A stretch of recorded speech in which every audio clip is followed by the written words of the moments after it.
Greetings, true champions of the cause. Welcome to Starplanet Beyond the Canon, a showcase of literary fan works from across the multiverse, featuring your favorite intellectual properties.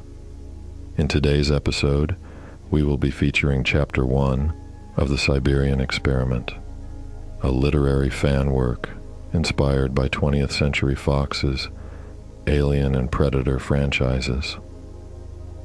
When a meteor hits the Siberian wilderness, military personnel find more than they bargained for. The Siberian Experiment was published on the 26th of December, 2022. Somewhere in the heavens, they are waiting. Now, dear travelers, let's begin. Moscow, early 2021. Yekaterina Mikhailov folded the last of her laundry, smoothing the fabric before tucking it neatly into the dresser. She leaned back, kneeling on the floor, her hands resting in her lap. A sense of satisfaction settled over her, but it was fleeting, overshadowed by a faint annoyance. How was it that her apartment managed to get so cluttered when she hardly spent any time in it? Her gaze drifted to the familiar duffel bag resting by the door, still half-packed from her last deployment. The creased uniform inside nagged at her, begging for attention, but she pushed the thought aside. Not now, she decided, stifling a sigh. She deserved a break, even if it was short-lived. Rising from the floor, Katya made her way into the living room, sinking into the small, worn-out sofa. She reached for the remote, clicking the television on, and tossed a blanket over herself. A dull hum filled the room as the news anchor droned on about the meteor expected to strike somewhere in the Siberian wilderness. Before she could settle, a familiar weight thumped onto her lap. Mishka, her massive, fluffy Maine Coon, had arrived. The cat circled in place, his enormous paws patting rhythmically against her legs. "Hello, Mishka, my big bear," she murmured, nuzzling her face into his soft fur. "You're too big for this, you know," she teased, though her hands automatically found his favorite spot behind the ears. The contented rumble of his purrs vibrated through her, and she felt the tension in her shoulders melt. Katya's attention wandered, barely registering the news anymore. Her mind slipped to her book, the one she'd left on the kitchen counter. It would be the perfect escape right now, but Mishka was already curled up, a warm ball of fur anchoring her to the couch. She wasn't about to disturb him. A faint sigh escaped her lips as she nestled deeper into the cushions, letting the soft hum of the TV and Mishka's gentle purring lull her into a light doze. The outside world felt distant, muffled by the layers of contentment and weariness. Her phone's chime shattered the quiet, its piercing sound making Mishka flick his ears in irritation. Groaning softly, Katya shifted, careful not to upset her feline companion, and fished the phone from her pocket. It was a text from Uliana. "Hey Katya, Sophia's turning 30 in a few days. I want to surprise her with a night out at the club. You in?" Katya grimaced. The thought of blaring music, neon lights, and crowded dance floors stirring an instinctive dread. It wasn't her scene, never had been. And Uliana wasn't exactly someone she would call a friend, more like an acquaintance she couldn't quite avoid. Her fingers hovered over the screen, ready to type out a polite excuse, when a follow-up message popped up. "There'll be some guys there I can introduce you to." The words made her chest tighten, stirring memories she didn't want to dwell on. The breakup had been months ago, but it still lingered like a bruise that hadn't fully faded. The idea of forcing herself into social niceties, especially with strangers, was almost unbearable. Before she could compose a response, her phone started ringing. The number flashing on the screen was one she recognized instantly. She pressed the answer button, lifting the phone to her ear. "Captain Mikhailov," came the voice on the other end, clipped and formal. Your leave has been revoked. All personnel are being recalled immediately for an emergency near the Ural mountain range. Report to base by 1700 hours tomorrow. Katya straightened, her mind immediately sharpening despite the surprise. Understood, sir. As the call ended, she let the phone drop onto her lap and rubbed her forehead. Just a few days into her 2-week leave, and already it was cut short. So much for a break. Glancing down at Mishka, still purring obliviously in her lap, she sighed. Looks like you're off to the neighbors again, buddy. The cat blinked lazily, his yellow eyes half-lidded in contentment. Reluctantly, she lifted him from her lap. He protested with a soft meow, lashing his thick tail in discontent before trotting off to the kitchen, clearly displeased by the disruption. Katya stood, stretching her stiff limbs, and began mentally ticking off the list of things she needed to do before leaving. Mishka would be the first priority, as always. After wrangling her coat and shoes, she cracked open the door just enough to slip through without Mishka trying to make a great escape. The hallway outside was quiet, the low hum of city life barely filtering through the old walls. She knocked softly on the neighboring door, already hearing the telltale sound of small, eager footsteps racing toward it. The door swung open with a creak, and little Rosa Popoff, with her wild curls and wide smile, flung herself into Katya's arms. "Katya!" she squealed, hugging her waist tightly. Katya couldn't help but smile, kneeling down to meet Rosa's gaze. "Hello, Rosa," she greeted warmly. Despite her often reserved nature, there was something disarming about the child's pure, unfiltered enthusiasm. It was rare for Katya to feel so at ease with anyone, but Rosa's innocence cut through the noise of adult life. "Can I show you my new doll? She's named Evgenia, like the ice skater." Rosa beamed, holding up her doll triumphantly. Katya chuckled softly. "In just a minute, okay? I need to talk to your mother first." "Yes," Rosa exclaimed, dashing away as she called for her mother. "Mama, Mama!" Katya waited, listening to the excited little footsteps echo down the hall. Moments later, Inessa appeared in the entryway, her face lighting up with warmth. "Jekaterina, what a nice surprise. How was your leave? Are you finally getting a chance to rest?" Katya smiled, though the question brought a touch of irony. "Well, that's actually what I wanted to talk to you about.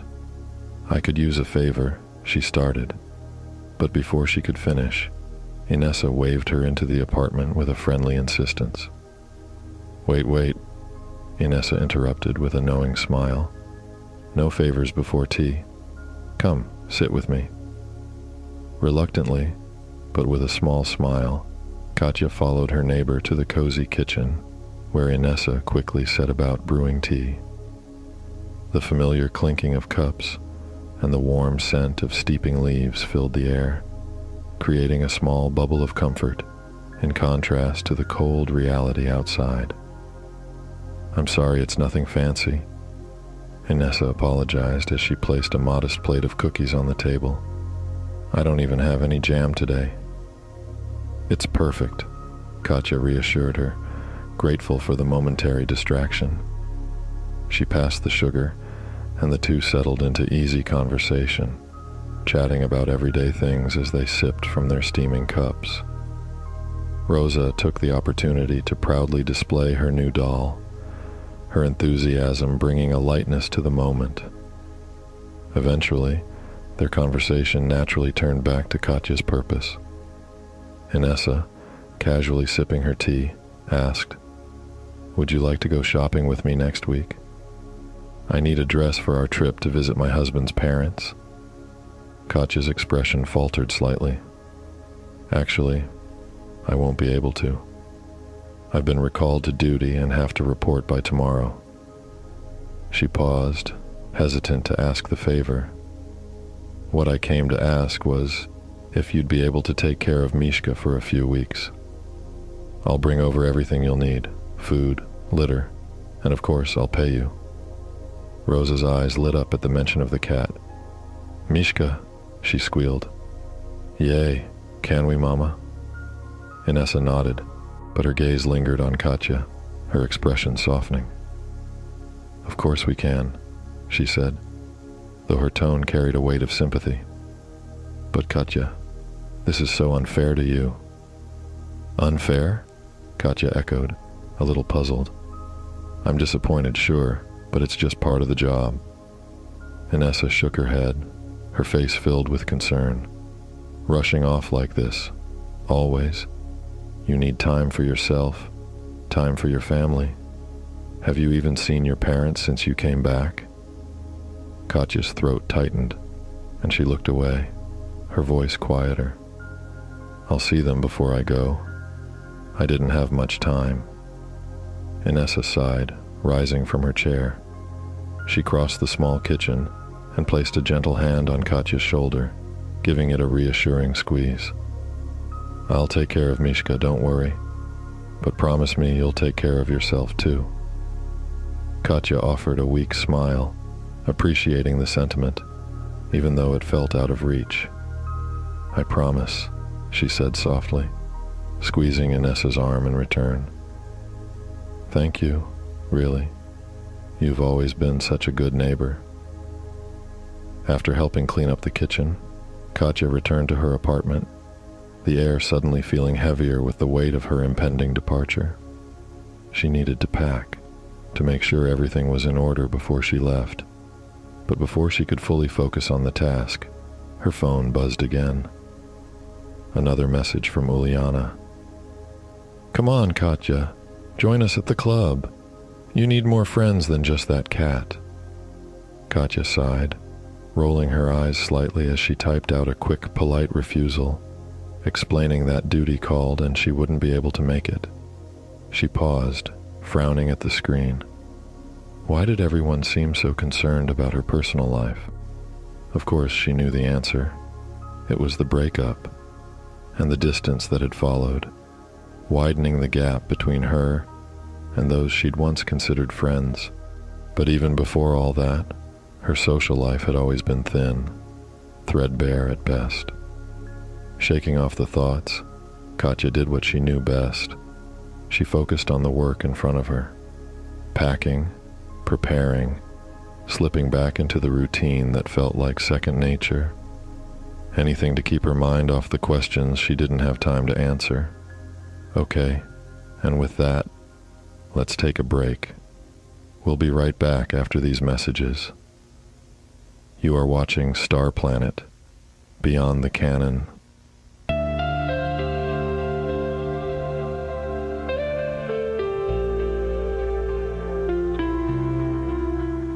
No matter where you are in the universe, there's always one place that feels like home.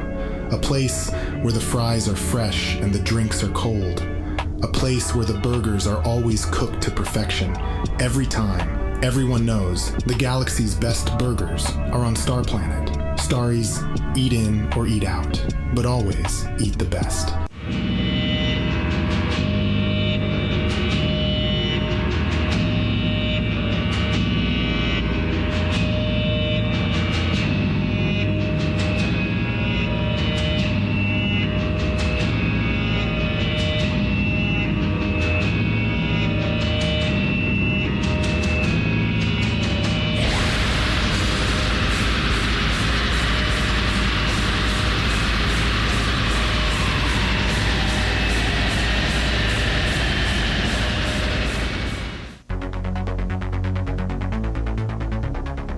In the boundless reaches of space, darkness reigns. Pirates and aliens rule unchecked, ransacking colonies and preying on the innocent. The Galactic Federation's power crumbles, leaving entire star systems at the mercy of ruthless outlaws. But amidst this chaos, one vigilante rises to defend the helpless and bring justice to the lawless. They call him Space Ghost.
Welcome back.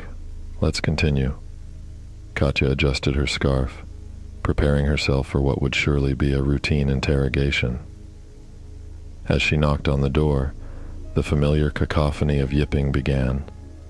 3 dachshunds, her mother's treasures, despite their many faults. Cinnamon, the all-brown one. Pepper, a speckled patchwork of gray and black. And Sasha, with her uneven mix of black and tan, each one scrambling against the door as if possessed. Katya waited, fighting back her irritation. Her mother doted on them like children, lavishing more attention on these dogs than she ever had on her own daughter.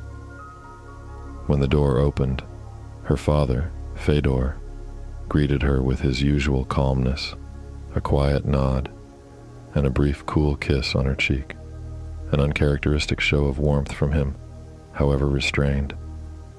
"Come in," he said, stepping aside. The dogs darted around her legs, barking loudly, oblivious to her thin smile. Fedor, with a sigh, scooped up all 3 dachshunds and herded them toward the backyard, sparing her their endless high-pitched complaints. She followed him into the living room, where Olga was already waiting, looking over her daughter with a critical eye. "Jekaterina," Olga began, barely allowing a breath to pass. "Your hair is a mess, and that dress looks like it's been pulled from the bottom of a laundry pile." She reached out, fussing with the loose curl. "And look at this cat hair." Katya braced herself, keeping her tone as even as she could. "Yes, Mother. Sorry." Her mother shook her head, releasing a small huff. "And why didn't you come see us earlier? Days go by and no sign of you. You know your father was waiting." There was an edge to Olga's words, but Katya knew it was a performance. "Yes, I'm sure he was crushed," she thought, hiding her annoyance behind a neutral nod. "I was getting things settled at home, that's all." Her mother sniffed, unconvinced. "If it takes you that long to get settled, then perhaps you've cluttered yourself with too much." "Yes, Mother," Katya murmured again, glancing at her father, who was observing her quietly from across the room. Fedor spoke up, his tone unusually gentle. "Are you well, Katya?" "I'm fine, thank you." A moment of silence filled the room, heavy and awkward. It was her father's soft-spoken way of trying to bridge the distance, though any attempt to draw her closer usually went unnoticed by Olga. It took less than a second for her mother to step back into the conversation. "I'll be baking a cake for your 29th birthday next weekend. Bird's milk cake, of course. Your brothers will be here, and their families. It'll be good for you to reconnect." Katya held back a sigh. Of course, bird's milk cake, she thought. She'd always preferred Medovic, but her mother had never cared for it.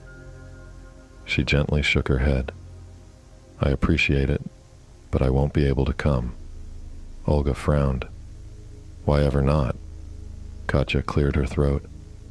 "I've been called back to active duty, starting tomorrow." A crease appeared between Fedor's heavy brows.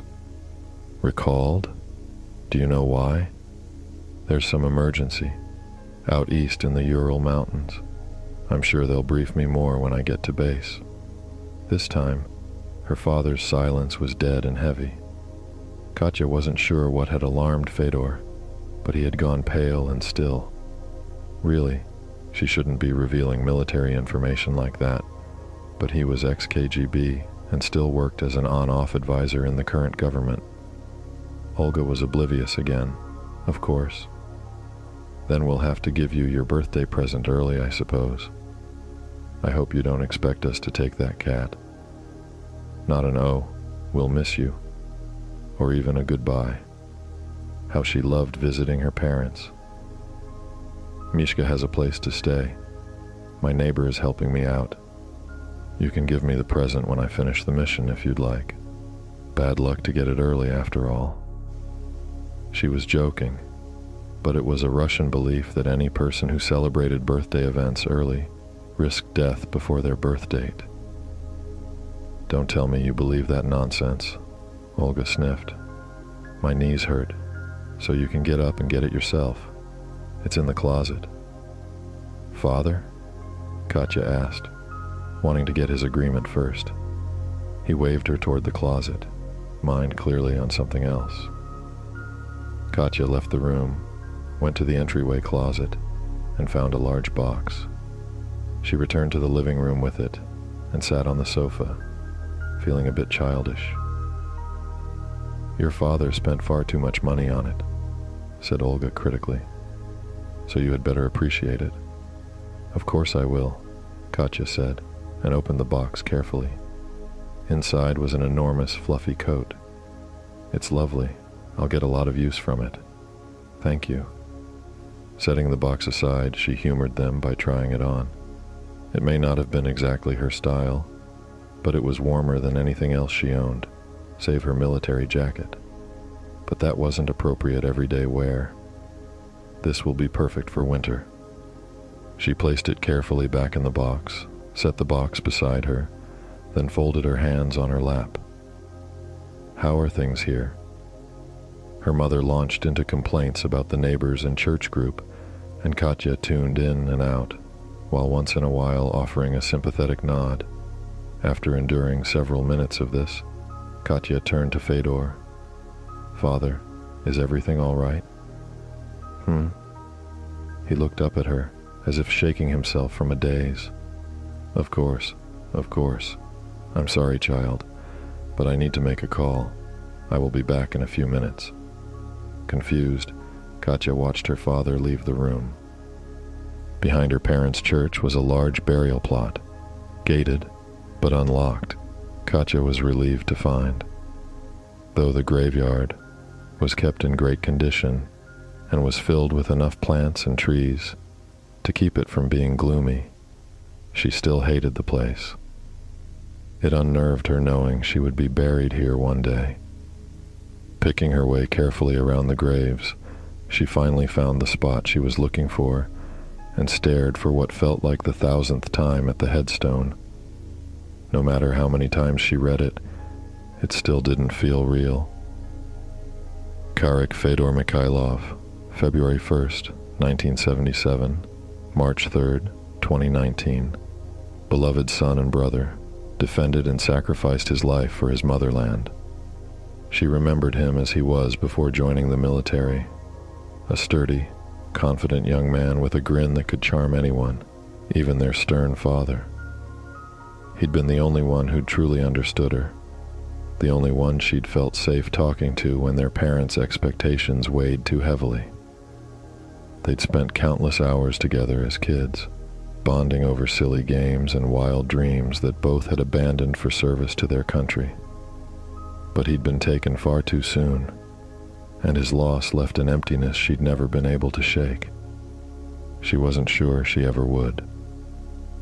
"Hi, Karik," she murmured, her voice low and thick with emotion.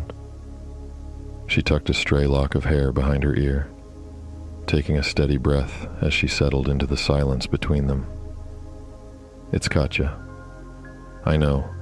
I just visited, but they're calling me back out. Out east this time. Some kind of emergency. The kind you joke about, you know?" She managed a wry smile, imagining his playful jabs about her endless need to prove herself, her cold weather struggles, or that new jacket her parents had given her. A practical gift, yet somehow awkward in its warmth. In that moment, the weight of her words felt heavy in the winter air. She could almost picture Karik beside her, teasing her, challenging her. But his voice was gone, leaving only memory in its place. She leaned closer to the stone, brushing her fingers over his name, savoring the feel of the letters. "I'll be thinking of you out there," she whispered. "Always." The wind stirred, biting through her coat and grounding her once again. Katya pushed herself up, dusting off her knees, and took one last look at her brother's grave. The task ahead was waiting, and she had no intention of lingering in the past. United States, Langley, Virginia. Adrian leaned back in his office chair, feeling every creak and shift of his spine as he stretched.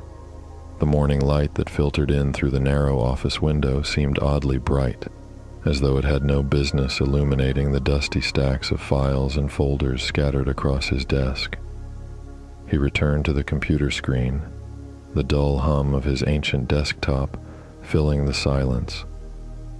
The Special Alien Activities Division was barely a speck on the CIA's radar, and the resources reflected that: slow computers, outdated software, and only the most basic access to external databases. Adrian scrolled through case after case, each file a familiar story of strange disappearances and unexplainable deaths. Most of them ended in dead leads and frustration, trailing off into the bizarre like a fevered nightmare that no one could quite wake up from. And the CIA, predictably, had little appetite for unraveling what couldn't be explained away as standard foul play.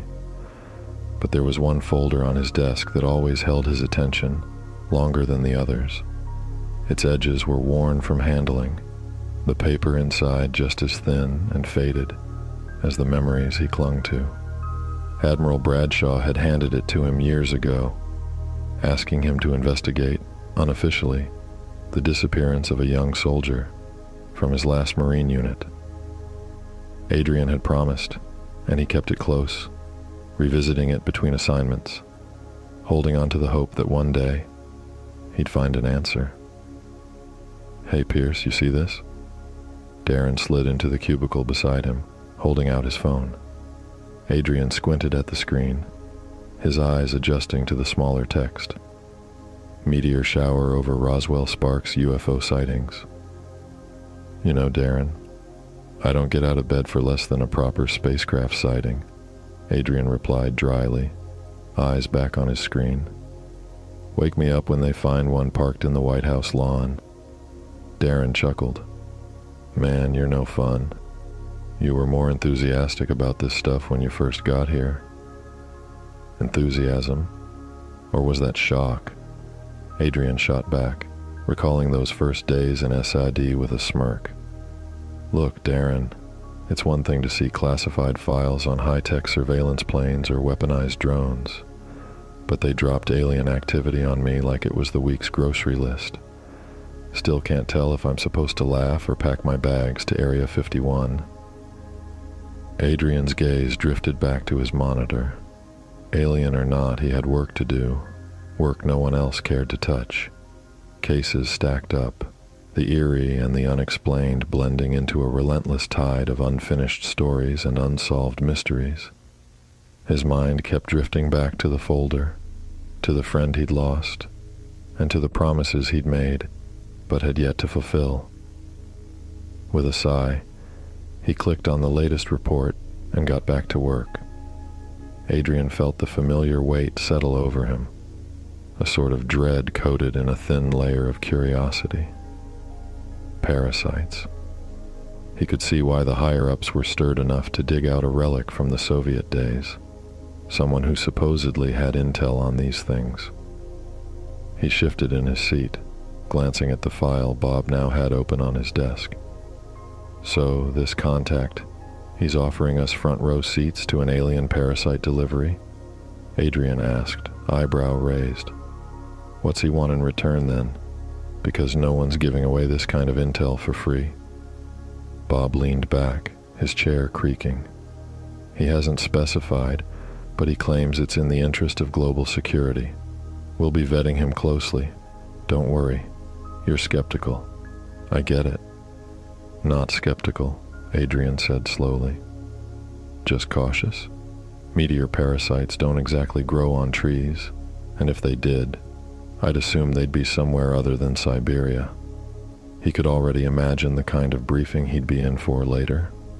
Bob would gather the other agents in SAD for a slideshow, complete with grim photos from the 2004 incident, and probably a few shots of the infamous Tunguska blast zone to remind them that Siberia had always been a land of strange impacts. Bob was still talking. "You'll lead the team, Adrian. Assuming we go forward with this op, that is. If it comes through, we need someone who's been face to face with an extraterrestrial anomaly." Adrian kept his expression neutral, though something stirred in him. "I'll need more than a hazy lead from an old Russian before I haul a team across the tundra." Bob leaned forward, lowering his voice. "He's not just giving us a location. He's providing us with what he calls an alien containment protocol. It's beyond what we've seen. Says they developed it in response to something back in the 80s that never made it past their borders." Adrian nodded slowly, letting the implications sink in. Soviet alien protocols? His mind wandered to the older briefings, the censored reports that stopped mid-page, classified by someone much higher up. How much did they really know? How much was buried or lost? "And if this all checks out," Bob said, closing the file, "you'll get first access. Maybe it'll be nothing, a wild goose chase. But if it isn't, well..." He shrugged, as if the end of that sentence was too strange or horrifying to even consider. Adrian stood, the folder clutched in his hand. "Guess I'll start brushing up on my Russian." In 2004, Wayland Yutani's CEO bankrolled an ill-fated expedition to Buvatoyan Island, seeking to unlock the island's historical mysteries. The operation ended in tragedy, with the CEO dead alongside most of the crew. The lone survivor emerged with chilling tales of two alien species, their features and behaviors etched in vivid detail in his mind. Just days later, chaos erupted in Gunnison, Colorado, as a sudden outbreak of alien activity swept through the town. The U.S. government quickly moved to contain the situation, dropping a nuclear bomb to erase all traces, wrapping the catastrophe in a convenient cover story of ordnance disposal gone wrong. Survivors who managed to escape the blast recounted harrowing encounters with the same extraterrestrial entities, fueling speculation that both incidents were intertwined.